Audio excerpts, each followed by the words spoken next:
Well, hello everyone. So this is going to be a slightly different type of book event than I've had before for Plastic, because it's going to be a lot less of me and a lot more of them. It's going to be a performance of most of Plastic, the album, and not just little clips of the songs, but full versions of them. So we're immensely excited to bring this to you today and to have Stranger Cat here from Miami/New York, and the great Johnny Rogers here from Oregon, and I, of course, am from nowhere at all. I just emerge out of the void and then disappear again. Okay. Hi, Mom.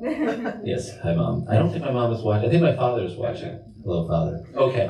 Well, we're going to open up with a little reading. And another thing that the album does is it tells kind of the full story of the book in song. So you're going to hear most of the story of Plastic tonight through the music and through a few readings. So in this first reading, we are going to meet our main character, Erin, who, all you need to know at this point, she is a plastic figurine, and she exists in a world of plastic figurines. So with no further ado, chapter 1.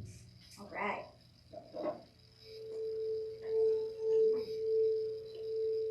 The episode opens on a plastic woman driving home from work. The camera follows her from outside the car, filming her through the window, showing her hard, glossy face inside the dim sedan.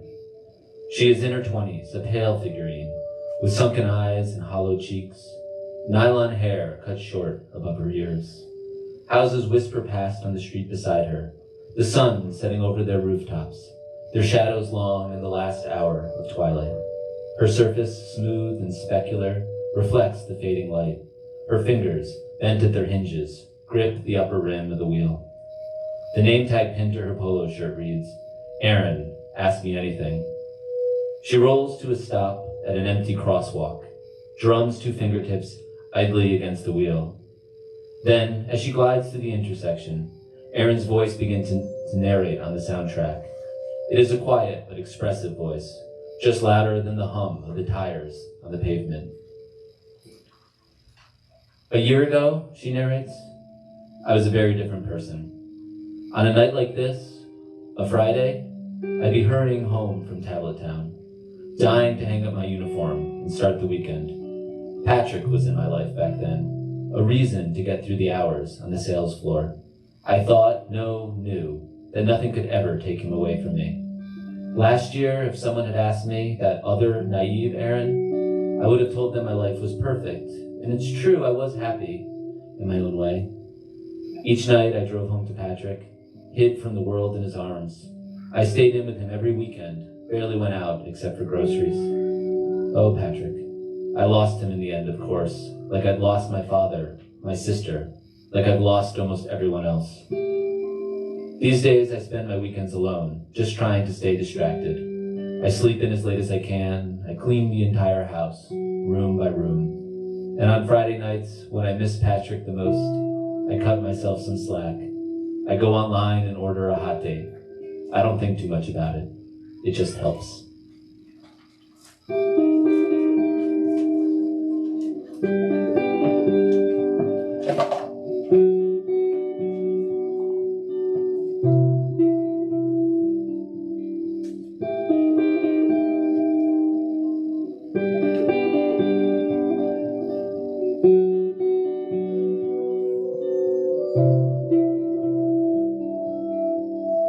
Twilight and I'm driving home down dim suburban street.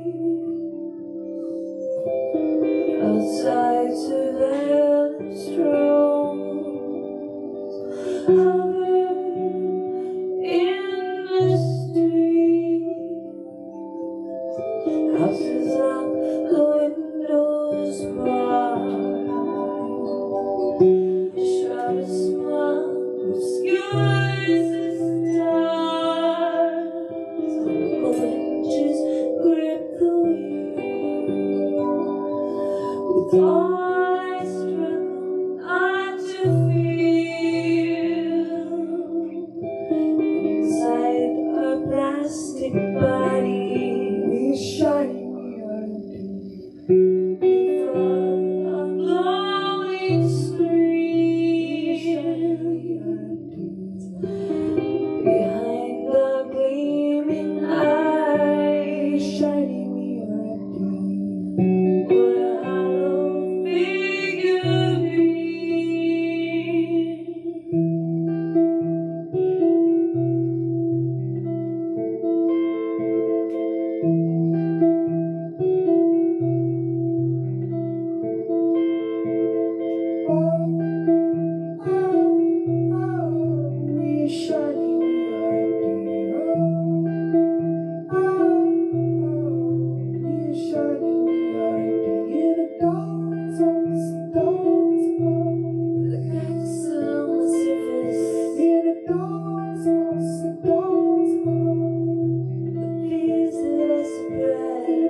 That was gorgeous.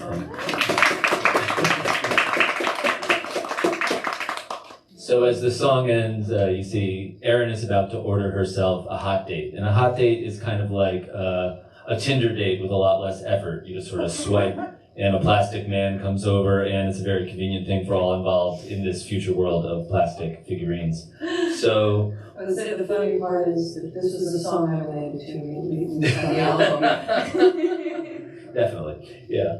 So with the next scene opens with Erin at the table with her hot date later that night. 2 candles burn on the table in the flickering dark of the dining room, immersing the space in a soft, undersea light. A vase of fake tulips gleams on the bureau, under an oil painting of a lighthouse in a storm. The camera pans across the table, where a male figurine sits alone in the shadows. He is a slim but athletic plastic man, his smile relaxed as he scrolls his lambent smartphone. He wears a sapphire pinky ring, jeans so tight they look painted, a tank top whose neck reveals the smooth ridge of his upper pectorals. The table is set for 2. In the kitchen, a drawer clatters shut. A faucet dazzles a basin. "Just sec," Erin calls through the doorway. "No prob," the young man answers. He scrolls his phone further, laughs to himself at a post. Then footsteps approach from the kitchen, and Erin strides in through the doorway, holding a serving dish before her like a full baptismal bowl. She places the dish on the table and lowers herself to a chair, her knees bending at their hinges, her upper body rigid. "Glad food," he says. "Okay if start? Death? Enjoy." He picks up the carving fork, plunges it into the dish. With a pleased murmur, he removes the limp comma of a boiled chicken breast. "Forget eat lunch," he adds. "Big hungry." "Hope chicken good," she says. "Just throw on after work." "Really? It look wow." He scrapes the meat to his plate with a wet slap. After she serves herself, Erin sets down the dripping fork and shuts her eyes. With the tips of 2 fingers, she quickly crosses herself to bless her food. The young man pauses in cutting a slice, his head tilted with interest. "You religious?" he asks. She shrugs. "Kinda." "Cool. You go church?" "Yeah, now then." "Where go?" he asks. "Coda," she says, "but not like normal church, no God or weird stuff there." He gives a startled laugh. "You go Church of Divine Acceptance? You know?" He laughs again, louder. "No? That where I go. With Pastor Mark? Never miss Sunday," he says, his voice suddenly serious. "Go lot Wednesday, too. It big helped me." "Craze. Prob pass you 1,000 time. Prob," she says. The camera cuts to a wide shot, showing both figurines in profile, smiling across the candles at each other. He shakes his head and forks the slice of chicken to his mouth.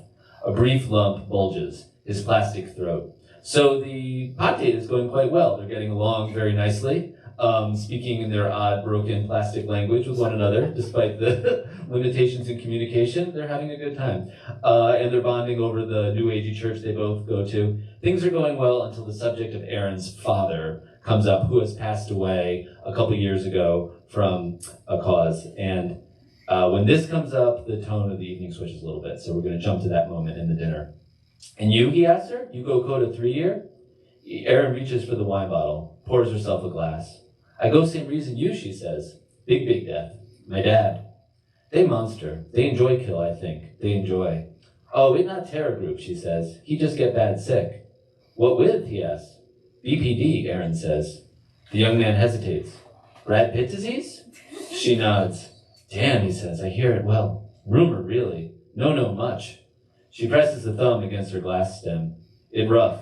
Bad way go. He sick long? The young man asks.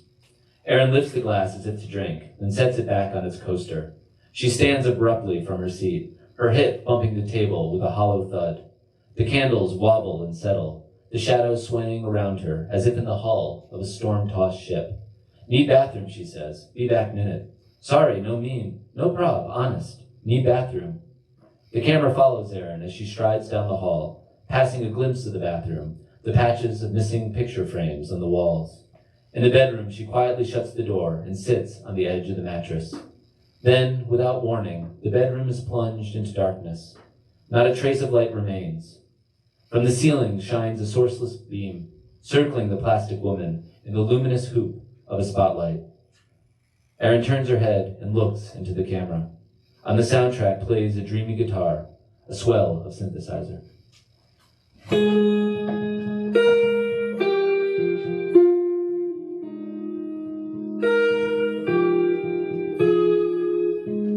With all I breathe,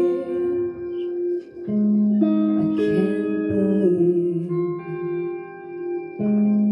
I have Brad Pitt disease on a hot day. Nights and nights I'm on my own. Watch my shows, I scroll my phone. Maybe I should stay alone, not deployed, this boy toy, this boy toy, this boy toy, this boy toy, this boy toy, this boy toy, my plasticine dream, my brother dead. My sister fled. I need to chase them from my head on this hot day. Nights and nights I can't relax, so I swiped him on the nap. I'm too haunted by the past to enjoy this boy toy, this boy toy, this boy toy, this boy toy, this boy toy, this boy toy, my plasticine dream. When your life is torn to shreds,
So after the hot date goes awry, Erin is headed the next day to her job, which is at a chain store called Tablet Town. And it's a rather demeaning corporate job. And one of the things that we're going to encounter in this next reading is, in this plastic world of the future, climate change has advanced, and there's some very intense eco-terrorist movements that will pop up with attacks pretty much anywhere at any time, and it's a threat that the figurines always live in the midst of. So this is one of those moments. The next scene opens in the busy Tablet Town parking lot. The camera follows Erin as she strides down a back aisle, her stiff arms swinging beside her, a breeze stirring the fine threads of her hair. Across the lot, the enormous chain store rises from the pavement, its tinted windows 3 stories high, a holographic banner above the awning. Ask us Smart Body Payment Plan. Under this stands an armed guard, his face blank with boredom, gazing out from his strip of shade. Behind him, a harsh brightness surges from the back of the store. From the depths of the TV department flashes a livid yellow light, flooding the building with a sudden radiance, just a millisecond ahead of the explosion's rushing roar. The tall windows shatter outward in a liquid spray of glass, erupting behind the security guard, the back of his shirt spreaded apart as he hurtles down to the sidewalk. Car alarms wail awake, headlights flash manically. A blown-off leg twirls through the air and tears its slacks as it skids across the asphalt. The camera swings away from the couple, showing Erin standing farther back in the aisle. Stunned but unhurt, she stares at the humbled storefront. The Tablet Town sign is cracked at the bowels, the doors ripped off their runners. Smoke wavers in the window frames, through which she can glimpse the ruins of the lobby, the figurines strewn on the tile, the shattered body scanner, the pyramidal reins of the sprinkler system. She grips her purse strap tightly, her knuckle hinges creaking.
Even though the fire is burned,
But it's at this terror attack, as awful it is, that Erin meets her love interest in the novel, which is a figurine named Jacob.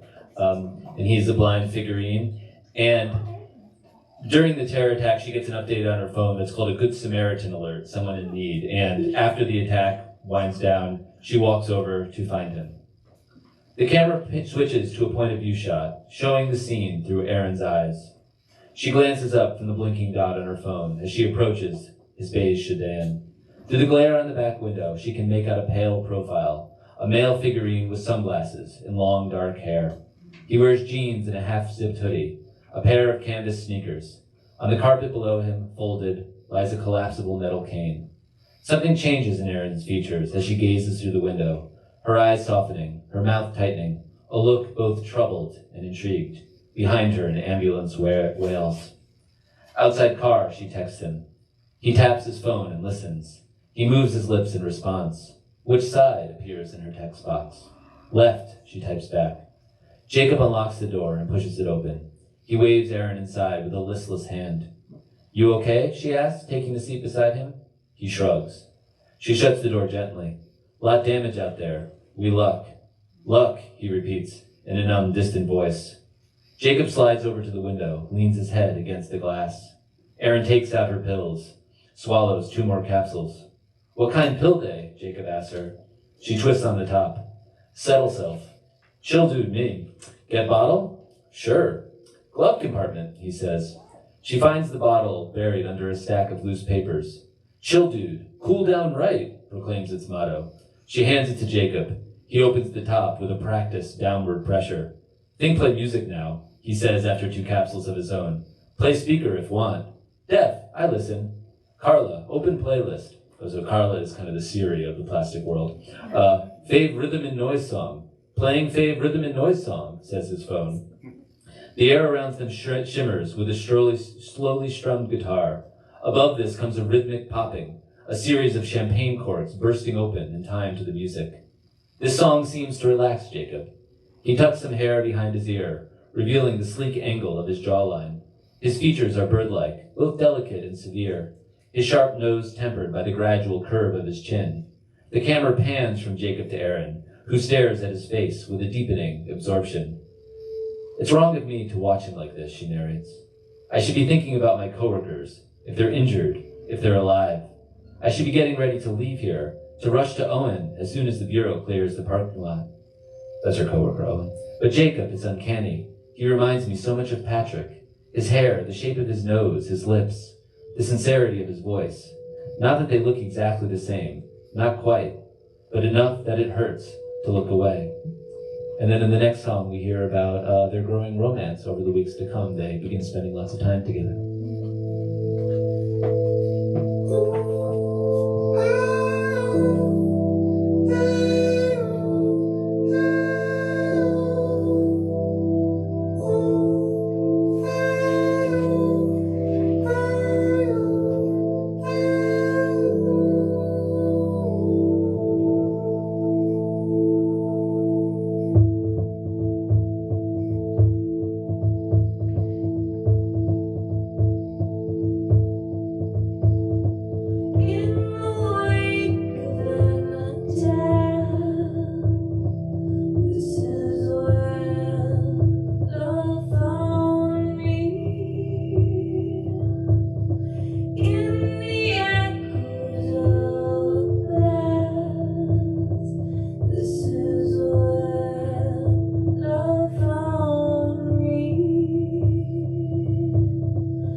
Safe in the silence we share. Sudden blue drift through my hollows, radiant brightly. You are lightning, oh lightning.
that on the recording, Johnny has also written such beautiful string arrangements and drum arrangements, and just the writing on and the recordings. This is such a special, intimate set that I really invite everyone to listen to the album, because it's so nice to do the stripped down version.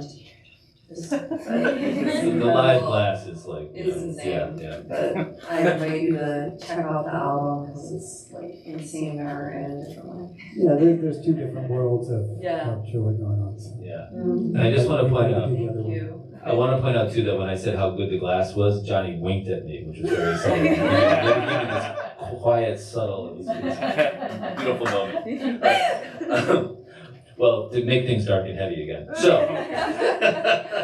So Erin has fallen in love with Jacob, and the romance is going very well. And in many ways, this is the most fulfilled she's felt in her life in many, many years. But at the same time, she's keeping a very large secret from him and from pretty much everyone else in her life, which is that her sister is actually one of the more famous eco-terrorists in this plastic world, and became very well known when she bombed her college dorm in college and then went into hiding. And Erin has even changed her last name to avoid any association with her. So in the midst of things going so well with Jacob, all of a sudden her sister gets back in touch and wants to talk to Erin very urgently and says, "We need to speak. I have something I need to tell you." And this sends Erin out, even while things are going well in her life, into a meeting with her sister that is causing her nothing but the most extreme anxiety. So we pick up as she's walking to meet her sister at a place they used to go all the time together, called the Waterfall Cafe, and she's in the parking lot.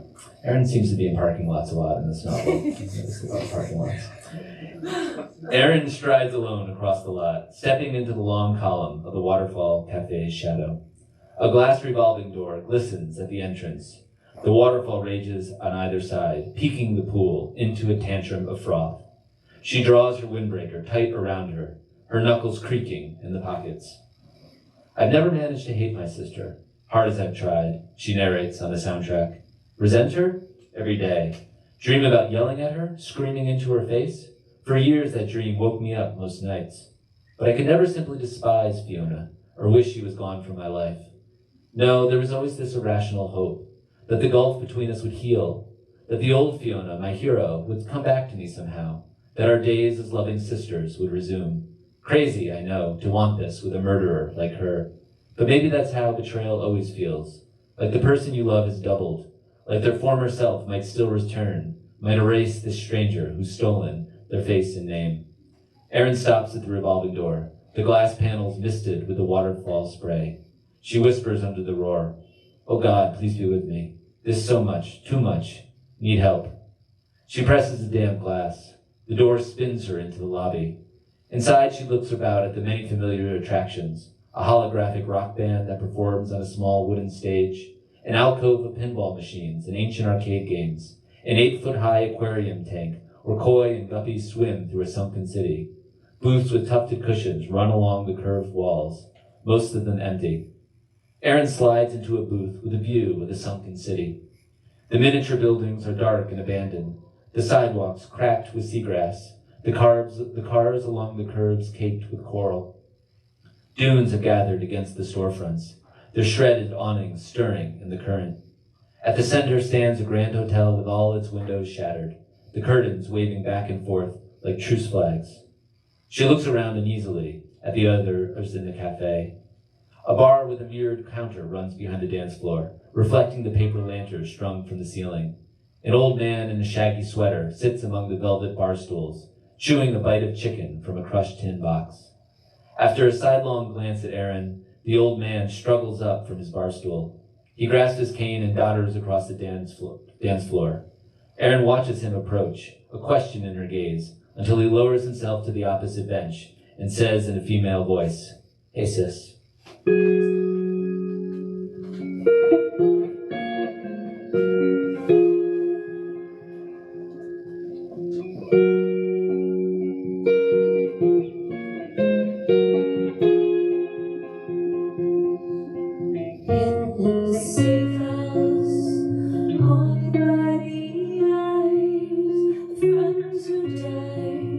When she closed her door, feeling a blister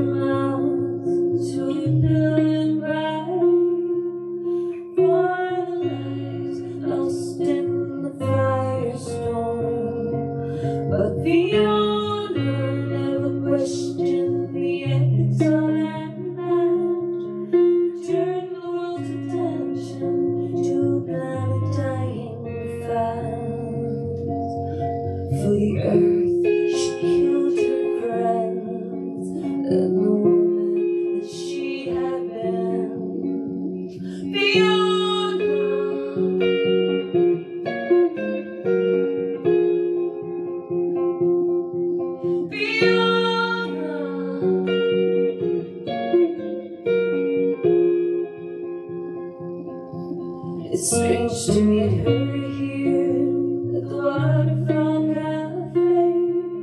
Now that she's run away from the resistance, her voice filled with fear warns me of their weapons. Atomic bombs that threaten the Earth's existence. She'll murder for the ocean, she'll murder for the sky, she'll kill to save creation from the temperature rise. But she will spread radiation through rivers and seas, or poison generations of figurines. In the earth she holds belief, and the earth her hope and grief. Fiona,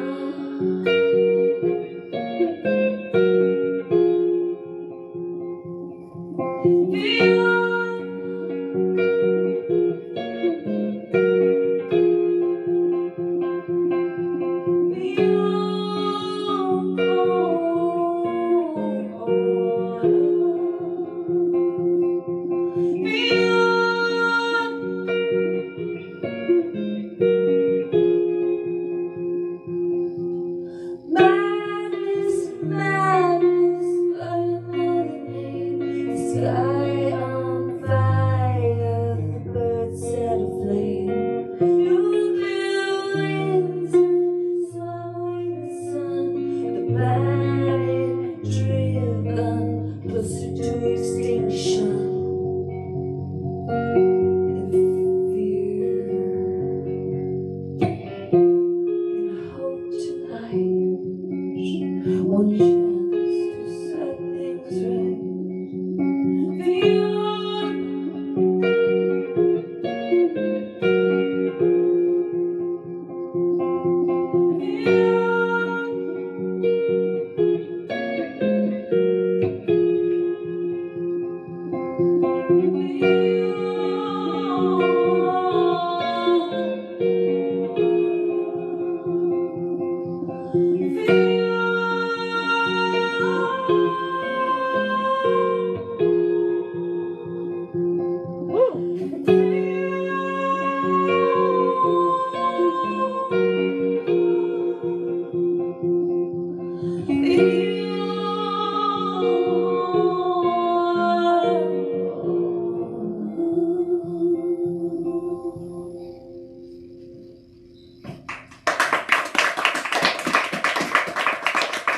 I wish my book was as good as your singing. I feel like kind of embarrassed to keep coming back up here.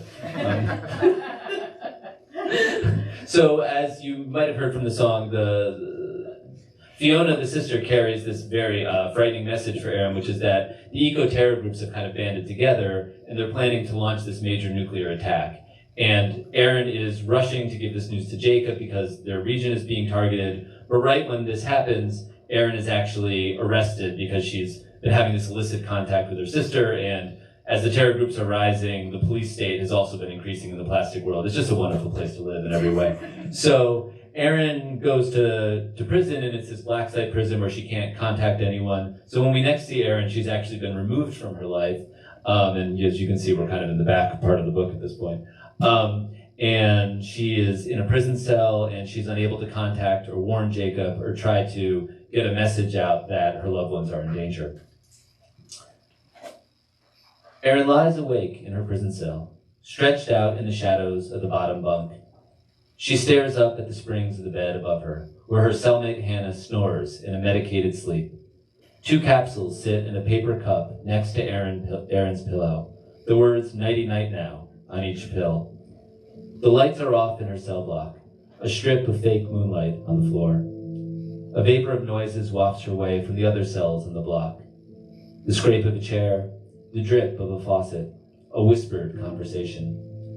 Outside her narrow window is a painted backdrop of clouds, clustered above the snowy roof of a guard tower. The camera zooms in on Erin's face, the subtle shifts of thought in her molded features. After a moment, she pulls back her blanket and rises from the bed. She strides to a corner of the cell, then kneels down on the floor and clasps her hands. The silence grows around her, stretching out beyond her cell, beyond the night, beyond the dim illusions of her world. Behind these walls, these prison walls, time has slowed down to a crawl. Through these halls, long, dark and halls of memory, of memory, silent memory of sleep.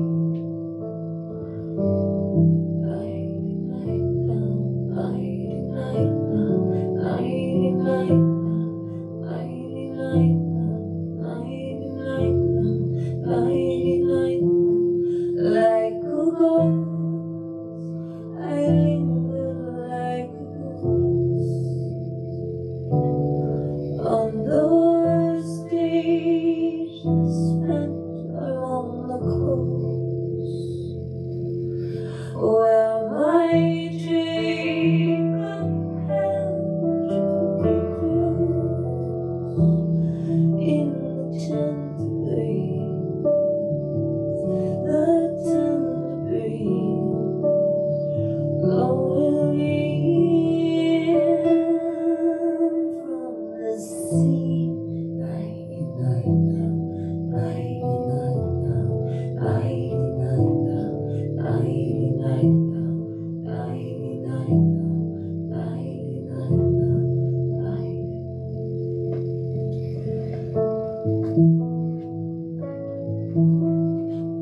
In the cell, Erin lifts her eyes to the wall, only to see that the wall is gone, vanished like mist. Beyond the wall is a different view than before, a view of total blankness, as if someone has scrubbed the images off the backdrop of the night. Gone are the clouds and their sleepy clusters, gone the dome of winter sky, gone the guard tower and the razor wire fence. In their place is only absence, a void without color or tone. The void extends for miles into the distance, or perhaps for only feet, the size of the absence impossible to gauge, with nothing to give it contrast. Erin looks out on the void, a nothingness beyond her comprehension.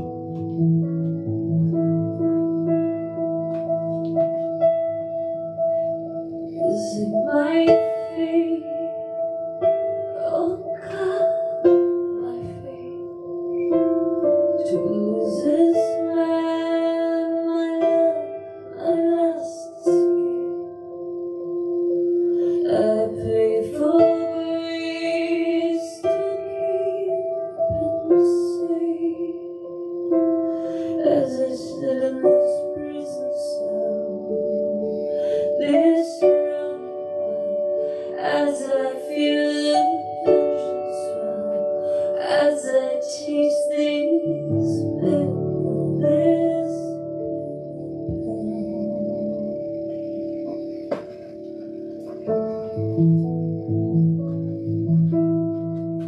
The next afternoon, at 4 p.m., as we sit alone in the common room, we hear an immense sound of explosion encircle the prison complex. From the first baffled seconds, we can sense that our world has changed, that history has returned for its bitter harvest. The sound begins with a harsh rumbling, like a seism splitting the ground, and then rises into a rapid whirring, a column of windy clamor. A noise like all creation is being sucked back to its source, uprooted and drawn violently into the sky. Even at this distance, all these miles from the blast zone, we can imagine the explosion that has birthed such a sound. The pillar of cloud, the funnel of wind, the flood of melting flame. The sound lasts for close to a minute. All goes quiet in the common room, silenced as if by the voice of a higher authority. There is something eerily beautiful about the magnitude of the sound, as if we hear the voice of heaven, a summons from the whirlwind, calling a crowd of souls to rapture from the earth.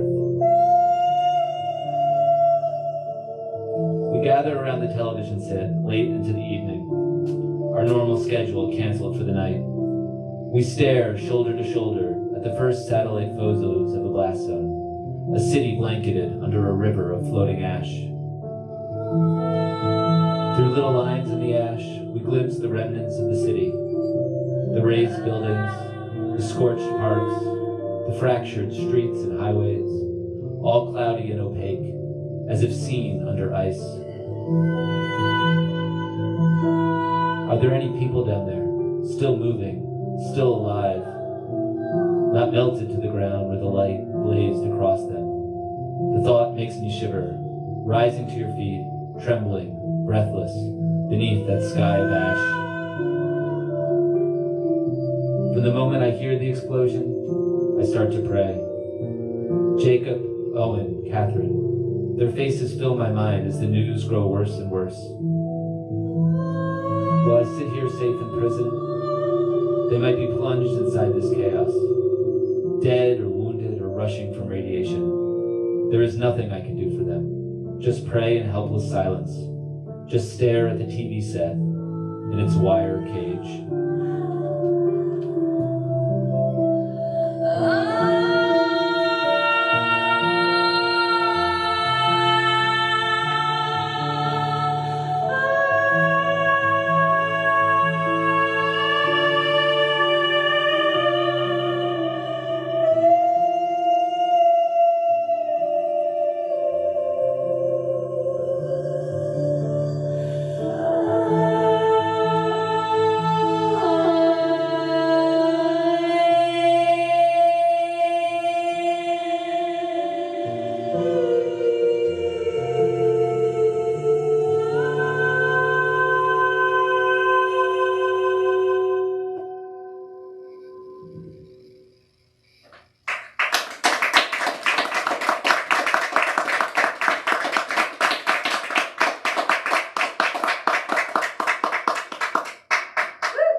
Outside, the rain keeps falling. I can hear my sisters warning. Echo through my prison cell, a voice beyond the grave. I can't tell Jacob the bombs are coming. I'm silenced in this cave.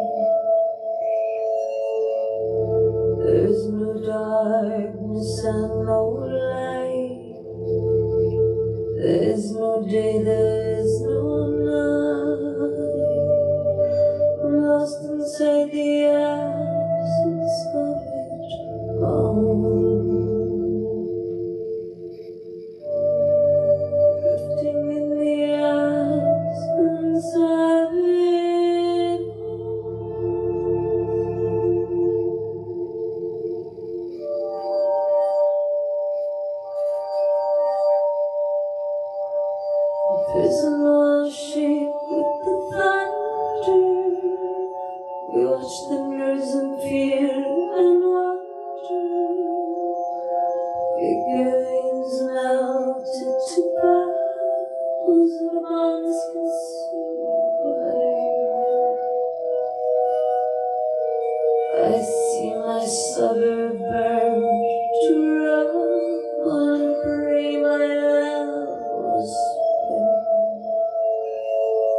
And in this final moment in the song, and in the book, the last scene, we see Erin about 10 years later when she's finally out of prison, going into the graveyard.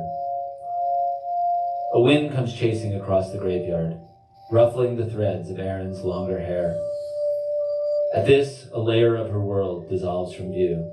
The dark ground below her feet turns all at once transparent, its surface clear like a floor of polished glass. Below this glass, the rows and rows of corpses can be seen, suspended on their backs in rigid rest inside the void. No earth or coffin to hold them, no moon or sun to light them, cast in silhouette as if against a depth of cloud. The bodies have not shrunk in death, their lonely plastic unrotting, static shapes awaiting the trumpet's cry. Erin steps up to a granite headstone, one of the taller markers in the row. Pine shadows swim across the name of the departed, Jacob Sillen.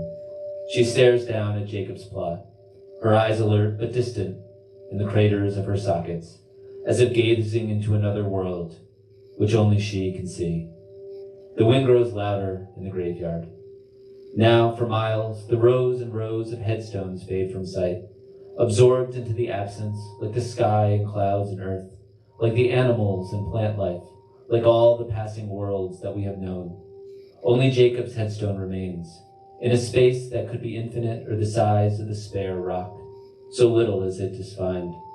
The wind rises moaning, and we hear the branches swaying, and we hear among the branches water falling through the leaves, a light and then a stronger rain across the unseen earth.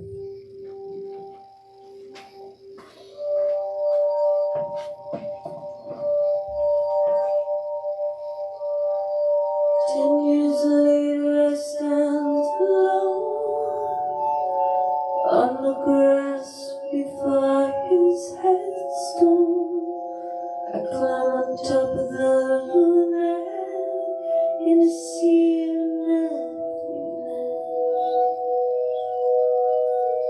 Then bend my knees and dive into the luminous abyss.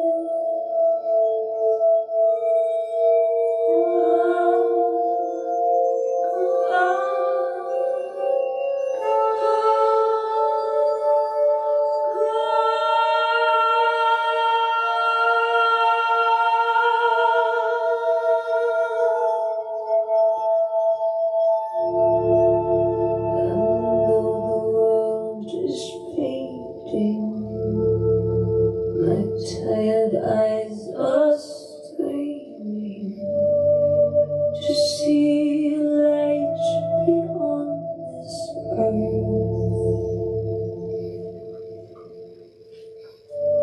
where death is just another birth.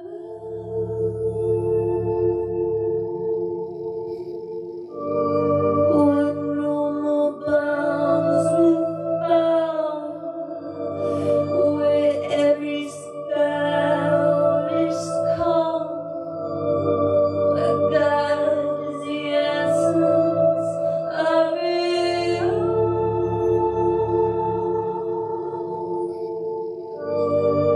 where God is the essence of it all.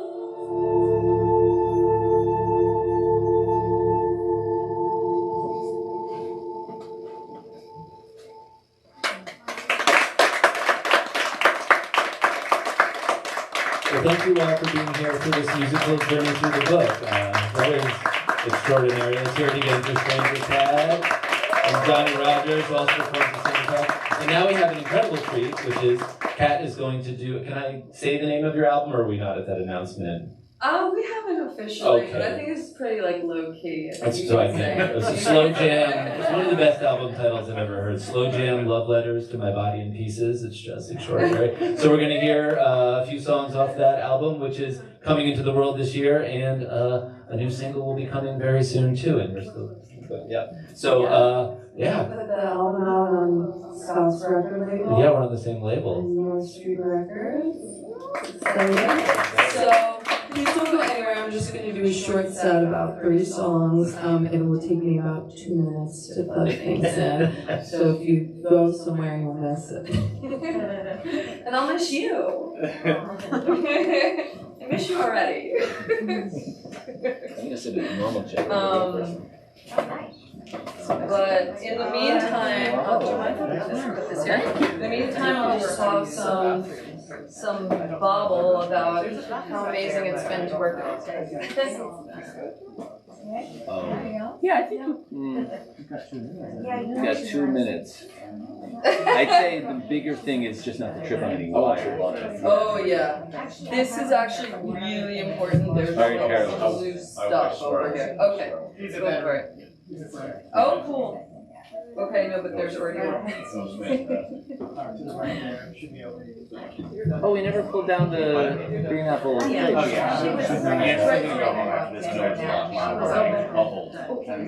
You're right. I know. I'm so, I have to go, and then if I had known tomorrow I do that, so I'm like coming here, working until 11:30. Oh my god. Compared to what I've been Reading her who are shopping and stuff. coming back from I also think every time Okay, that's my only part. And if you do think asinine thing. Isn't it great? Trump's going like convicted. And I'm still on the fence about whether or not when they're like, it's so relaxing. That part, I honestly feel pretty like it's gonna go up. It's either gonna reach into my stuff or I'm gonna read it's just a really long call by someone else that's taking all my time. Not enough. Not enough. No, I think the less the if somehow there's a if somehow there's a version of a plastic pepper, I think it completely squeezed out. I think we'll reach perfection. You know, I show up at the beginning. I'm like, hi everyone. I feel like Bateman probably also does some pieces. I don't know if he's Right. Here, just and I could just sit back and or just not even show up. it's a long trip. Out of the void. And it might ruin the vibe a little bit. Like, isn't that the author? Yeah. It's, A little kind of close. oh wait. How's it? Rachel's well. She's back in Indianapolis. So we're coordinating with. But then she is going to be. She sings very beautifully. And she is coming to all the summer shows.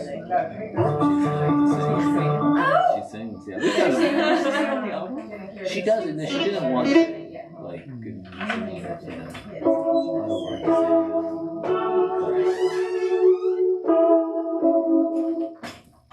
Okay. Just squeeze out the right way. Yeah. Thank you. Thank you.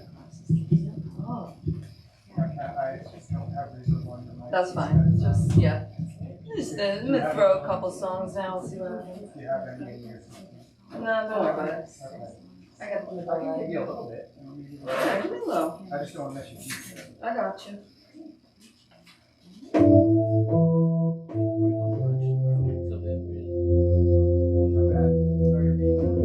What? I don't know, we were discussing this. My beat? I don't know, let's do a little chat. You guys are much more structured Sounds fine. Right? than your work. You should get up. I should have, if I had known that you folks were so into puns during this interval, I would have sent you up to like a little comedy set between a Volkswagen. Type 2. Yeah. Type 2. Don't have 5. That's 2. I don't have. No, 5 minutes of puns. Arguably, you don't have 2. All right.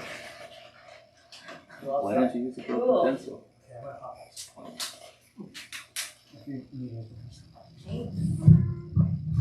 Hi guys, I'm Stranger Cat. Hey, Stranger Cat. Hello. Hello.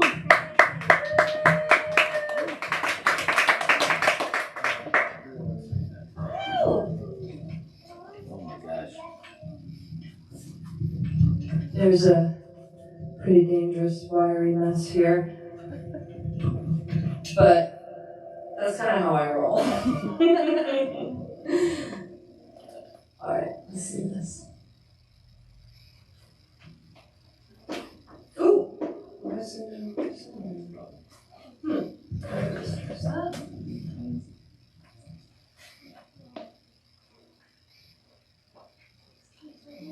Oh.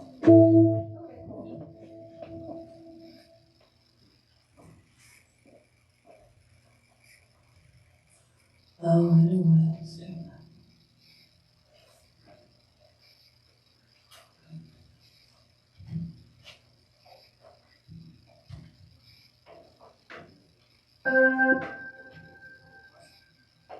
Let it go, let it go, let it go.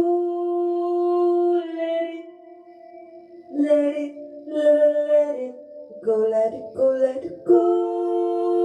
Let it go, let it go, let it go.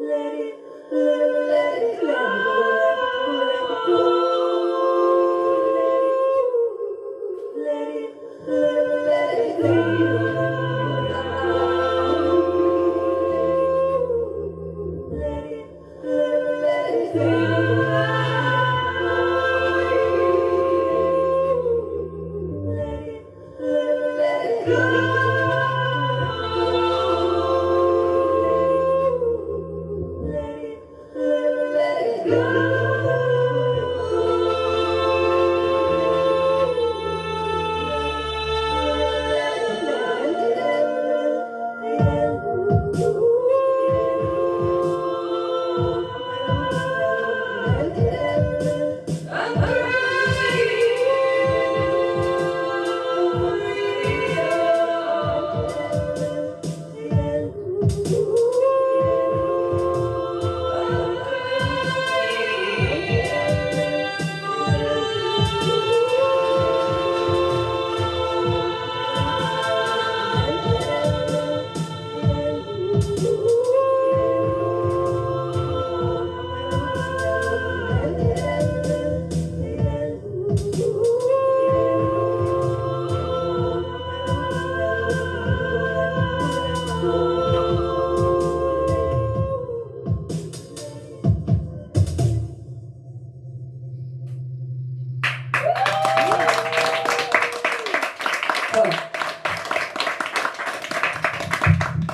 That one is called Let It Go. Which, like, come on, guys, really already. Let it go. That was like 5 years ago.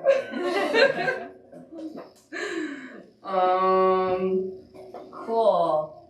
This song is called Witness, and it is going to be out as a single in July, so it's really exciting.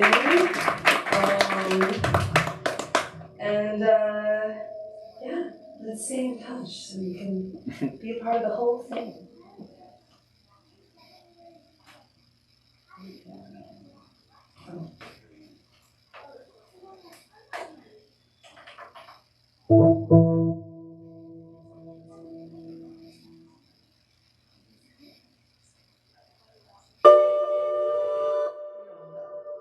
Let's get rid of that.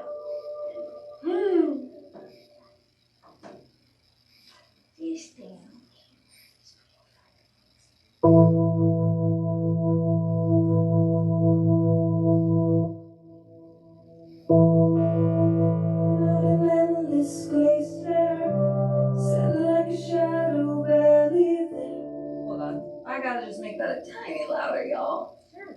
Because it's so too quiet. Okay. Thanks.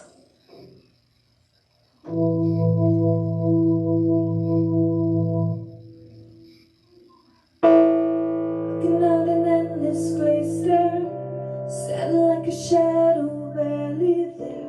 What gotta hurt me so bad? Thinking about things that I had come across so pleased to protect. Remembering that I am imperfect. Say you see the good that's left in me. Raise it up and see I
What are we thinking?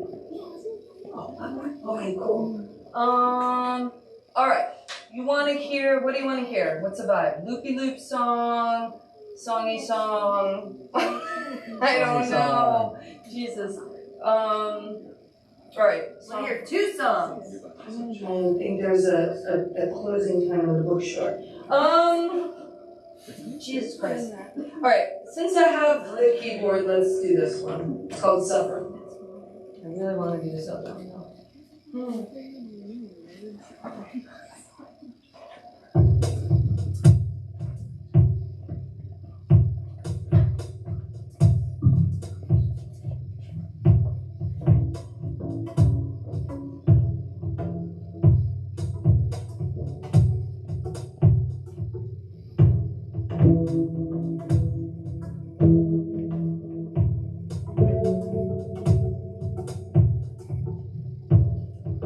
Suddenly, here am I, like a fly, but tonight, painted wings, don't I cry? Where am I? Where am I? The day is long, the night's long, and I got nowhere to go. The day is long, the night's long, I'm lying here all alone, suffering in my head, in my bones, in my bed, circling thing they said in the phone, in the red.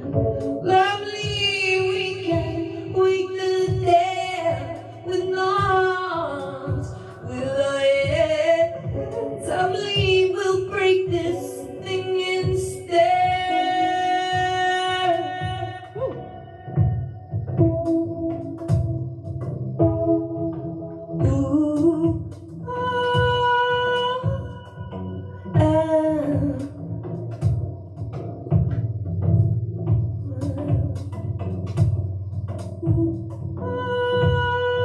suddenly, here am I, in your eye, see the sky deep, chasing colors in the moonlight.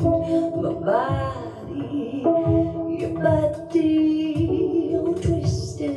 At least tonight there'll be no suffering in our hands, in the bones, in our beds, certainly. Think they said in the phone, in the red. Lovely, wake the dead with arms, with the hands. I believe we'll break this thing instead.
A little primal therapy, if you will.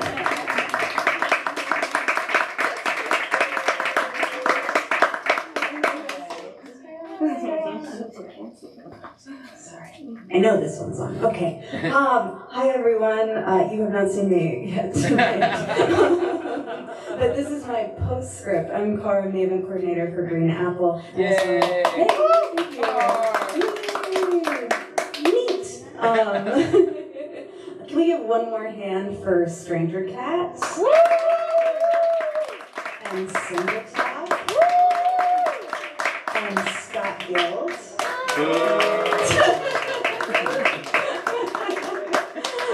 So I'm doing a postscript because I didn't do an introduction. And usually a musical set doesn't necessitate an introduction. And as I told Scott, most bands are like, sit down, nerd, we're gonna play music.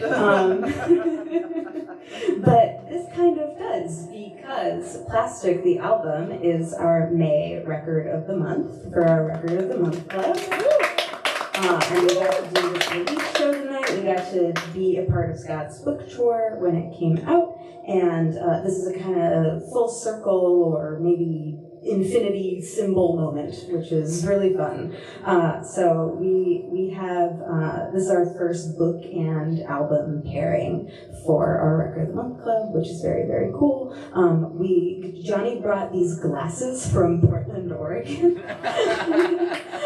This is great. Stranger Cat is here. This is very, very special. So I'm going to get off the mic, but I just want to, that's my postscript. This is very special. Thank you all for being here. This is a dynamite performance. The album is dope as hell. Please check it out. And we're having a deal this evening. If you buy a copy of Plastic, the novel, you get to take the 7-inch home with you.